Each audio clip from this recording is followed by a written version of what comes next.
We often talk about mapping the political terrain.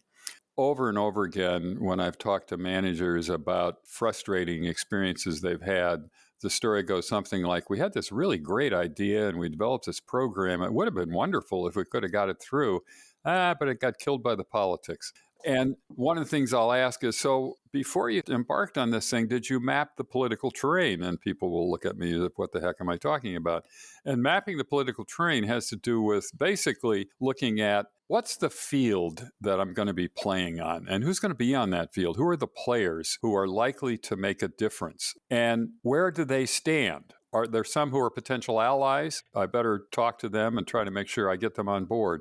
Are there potential opponents? How am I going to deal with potential opponents? How much power might my potential opponents be able to mobilize? And if I look at where the players are and who's got what kind of power, does this look like it's a fairly easy victory, or does this look like it's a sure loss? There's no way I'm going to win, or it's somewhere in the middle. And if I think about it and develop a strategy that's effective enough. So first is just understanding, what am I up against here politically? What's the political reality that I face?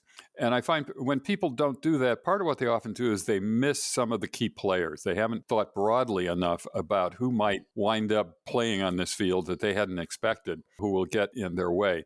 Then secondly is, how do I increase my ability to make a difference here? And that often has to do with it's networking, developing relationships with people who could help me, and building coalitions. How can I begin to bring people together who are willing to support this proposition? They may not all agree entirely on exactly what the proposition is about, or they may not have the same interests, but there's enough commonality, there's enough overlap in what you want and what I want that we can work together and we can move in a direction that makes sense for both. But if you don't see the politics, it's like going into a minefield without knowing where the mines are. There's a good chance something's going to blow up in your face, and it could be a painful experience.